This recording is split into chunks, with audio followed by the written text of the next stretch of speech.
A 40,000-year-old vulture bone with precisely spaced holes drilled into it was found in a German cave called Holy Fels. And when researchers reconstructed the instrument and played it, it produced a clear, controllable musical tone across a recognizable scale. Someone made that. Someone decided 40,000 years ago that taking a hollow vulture bone, drilling 5 evenly spaced holes into it at specific intervals, and blowing across the opening while covering and uncovering those holes was worth doing. The technical skill required to make it is non-trivial. The planning required to produce evenly spaced tone holes on a curved bone surface is genuinely sophisticated, and the result is unambiguous. This was a musical instrument made by someone who understood the relationship between hole spacing and pitch, which means whoever made it already had musical concepts developed enough to execute that understanding in bone. Whatever music was when that instrument was made, it was already old. The question of how humans invented music runs immediately into a problem that doesn't exist for most inventions. We can't find the moment of invention because music almost certainly wasn't invented. It emerged gradually from something that preceded it, through a process that may have been invisible to the people living through it because the early stages of that process weren't recognizably different from the things we'd call not music today. Understanding how music happened requires tracing backwards from what we know to what's plausible, through several layers of evidence that each partially answer different pieces of the question. Let's start with what we can definitively establish. The Holy Fels flute and similar instruments found at other European sites dated to the same period demonstrate that by around 40 to 50,000 years ago, humans in Europe were making dedicated musical instruments designed to produce specific, controllable pitches. This is the oldest direct physical evidence of music we currently have. But it's almost certainly not the beginning of music. A musical instrument is a tool that serves music, and tools don't typically appear without a preceding period where the function they serve is already established by simpler means. The flute maker wasn't introducing music to a previously unmusical population. They were creating a more capable, more controllable sound-producing technology for a musical practice that already existed using simpler, less archaeologically traceable methods. What those simpler methods were is where the story gets genuinely interesting and considerably more speculative. Let's bring up the human voice first, because it's the obvious starting point and the one piece of musical equipment that leaves almost no direct archaeological trace. The human voice is remarkably capable as a musical instrument, capable of producing melodic lines, harmonics, rhythmic patterns, and the emotional expressiveness that characterizes music across cultures. More importantly, the human voice is present in every human group that has ever existed, which means whatever social functions music serves, they were available to every human group regardless of their material culture or technological development. If music evolved as a social practice, it evolved using voices before it used any other tool. Let's bring up body percussion specifically, because this is probably the most overlooked aspect of early music and one that connects the origins of rhythm to behaviors that are entirely visible in our nearest relatives. Clapping, stomping, slapping the chest or thighs, these produce rhythm using nothing but the body, require no tool making, leave no archaeological trace, and are documented across virtually every human culture. Great apes engage in rhythmic behaviors, including the famous buttress root drumming of chimpanzees, where individuals beat on large tree roots to produce resonant drumming sounds that carry long distances. This suggests the capacity for rhythmic, intentional sound production predates the split between human and chimpanzee lineages, placing at least the rudimentary capacity for percussive rhythm in our evolutionary history before modern humans existed as a distinct species. Let's bring up something genuinely important about what rhythm specifically does that melody doesn't, because these two elements of music have different functional profiles and potentially different evolutionary origins. Rhythm synchronizes bodies. This is the observation at the heart of what researchers call the entrainment hypothesis for music's origins. Rhythmic sound, particularly at certain tempos, causes listeners to synchronize their physical movements to the beat, a phenomenon called rhythmic entrainment that has been documented in humans across cultures and in several non-human species, including parrots, cockatoos, and sea lions. Rhythmic entrainment produces movement synchrony in groups, and movement synchrony has documented effects on social bonding, cooperation, and the sense of shared identity and trust that researchers associate with effective group coordination. If rhythmic sound helps synchronize a group's movements and thereby enhances group cohesion and cooperative efficiency, that's a functional advantage that natural selection could plausibly act on. This functional framing suggests one pathway for how rhythmic music might have emerged and spread, through the connection between coordinated rhythmic sound and coordinated group action. Collective physical work, rowing, digging, hauling, grinding, is considerably more efficient when everyone is synchronized, and rhythmic vocalization while working is documented across many cultures as a practical coordination tool. Work songs aren't simply entertainment while working, they're active synchronization tools that align the timing of physical effort across multiple individuals, reducing wasted effort and improving output. If rhythmic vocalization during collective work improved coordination and thereby improved outcomes for groups that practiced it, that's a straightforward evolutionary or cultural selection path for rhythmic musical behavior to establish itself in human groups. Let's bring up the social bonding dimension specifically, because Robin Dunbar's work on music and social bonding, which we touched on in our video on the origins of human language, deserves its own treatment here. Dunbar's grooming and gossip framework proposes that language and music both evolved partly as what he calls grooming at a distance, ways of maintaining social bonds with more individuals simultaneously than physical grooming can support. The specific claim about music is that group musical activity, particularly synchronized singing or rhythmic movement, produces endorphin release through the same physiological pathway as physical grooming contact, essentially allowing multiple individuals to receive social bonding benefit simultaneously from a shared musical experience in a way that requires one-on-one physical contact for the equivalent grooming benefit. The endorphin evidence supporting this is direct and measurable. Researchers have documented elevated pain thresholds, a reliable proxy for endorphin release, in people who have been singing in groups compared to people who listened to music individually or engaged in other social activities without music.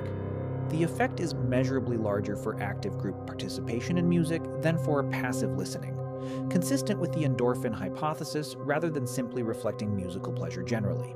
If group singing reliably produces endorphin release and endorphins reliably strengthen social bonds, then group musical activity could plausibly function as an extraordinarily efficient social bonding mechanism, allowing a group of 20 people to simultaneously receive bonding benefit that would otherwise require 20 separate one-on-one grooming interactions. Let's bring up something genuinely fascinating about the specific acoustic properties of the environments where early humans lived, because this connects music's origins to something genuinely accidental in a way that fits the video's framing. Research by archaeoacousticians studying prehistoric cave sites has found that the locations of cave paintings in many decorated caves correlate specifically with the locations of greatest acoustic resonance. The spots where sounds produced inside the cave are amplified and sustained most effectively. Caves like Lascaux and various sites in Spain that have been studied acoustically show that the areas richest in painted imagery are frequently also areas where human vocalizations produce the most powerful acoustic effects, where sounds seem to come from the rock walls, where echo and resonance create genuinely uncanny auditory experiences. This doesn't establish a definitive causal connection, but it raises a genuinely interesting possibility. Early humans exploring caves may have discovered that certain spaces produced remarkable acoustic effects, that sounds made in those spaces seemed to emerge from or blend with the rock surface itself, and that this experience was sufficiently significant that these spaces became associated with ritual and artistic activity that had both visual and acoustic dimensions. If the discovery of resonant cave spaces generated acoustic experiences that felt extraordinary or supernatural, those spaces might have become contexts for organized musical and ritual behavior, not because someone planned to invent music in a cave, but because the acoustic properties of particular natural environments generated experiences that invited and shaped musical practice. Let's bring up the relationship between music and language more directly, because these two human capacities share so many structural features that understanding one illuminates the other. And the question of which came first or whether they emerged from the same root is itself genuinely interesting and unresolved. Both music and language involve organizing sounds in time using learned, culturally transmitted systems. Both show early acquisition and infancy, critical periods for learning, and broad cross-cultural universality. Both are lateralized in similar ways in the brain, both depend on similar auditory processing systems, and both show shared neural substrates for processing pitch and rhythm that are also involved in processing language prosody. Some researchers have proposed that language and music evolved from a common precursor, sometimes called musolanguage, a proto-communicative system that had both tonal and referential properties before differentiating into distinct music and language systems. Others have argued that music evolved specifically as a social bonding mechanism, while language evolved separately for information transmission, with both systems subsequently recruiting some of the same neural infrastructure. Still others have argued that music is effectively a byproduct of language evolution, a pleasurable exploration of the sound processing capabilities that language development produced. Each of these hypotheses is consistent with some of the evidence and inconsistent with some other evidence, which is the usual situation with evolutionary hypotheses about complex behaviors that leave no direct fossil trace. Let's bring up infant-directed speech specifically, because this represents one of the most interesting connections between music and its possible evolutionary origins. Infant-directed speech, sometimes called motherese, is the distinctive, exaggerated, melodically rich speech register that adults in all studied cultures use when talking to pre-linguistic infants. Infant-directed speech differs from normal adult speech in being higher-pitched, more melodically varied, rhythmically more regular, and emotionally more expressive, all properties that also characterize music compared to speech. Infants prefer infant-directed speech to normal speech from birth, and infant-directed speech appears to serve social bonding, emotional regulation, and communicative functions in the parent-infant relationship that are more musical than linguistic in character. This suggests a possible pathway for music emerging from the emotional, prosodic dimensions of vocal communication between caregivers and infants, a domain where melodic, rhythmic, emotionally expressive vocalization was functional and therefore under selection pressure, and which naturally produces sound patterns that have many properties of music without necessarily being music in any fully intentional sense. If the emotional prosody of infant-directed speech is both ancient and functional, it represents exactly the kind of pre-musical vocal behavior from which more elaborated musical practice could plausibly have developed through cultural accumulation and refinement. Let's bring up something genuinely interesting about the cross-cultural universality of specific musical features, because this universality has important implications for questions about music's origins. Research by Samuel Mayer and colleagues analyzing recordings from 60 small-scale societies found that listeners from societies with no prior exposure to music from other cultures could reliably identify recordings as music associated with specific social functions: healing, ceremonies, love songs, dancing, infant care, at rates above chants, suggesting that certain acoustic features reliably signal these social contexts across radically different musical traditions. If music encodes social function in acoustic features that are recognizable across cultural boundaries, that suggests these features are either universally evolved or have converged independently across cultures because they work, which in either case implies that music's connection to specific social functions is deep and not culturally arbitrary. The universality of some musical features, particularly pitch hierarchies, the tendency across cultures to organize musical pitches into scales with specific structural properties, is itself a fascinating puzzle. Why do musical systems worldwide converge on organizing pitches into similar structural relationships?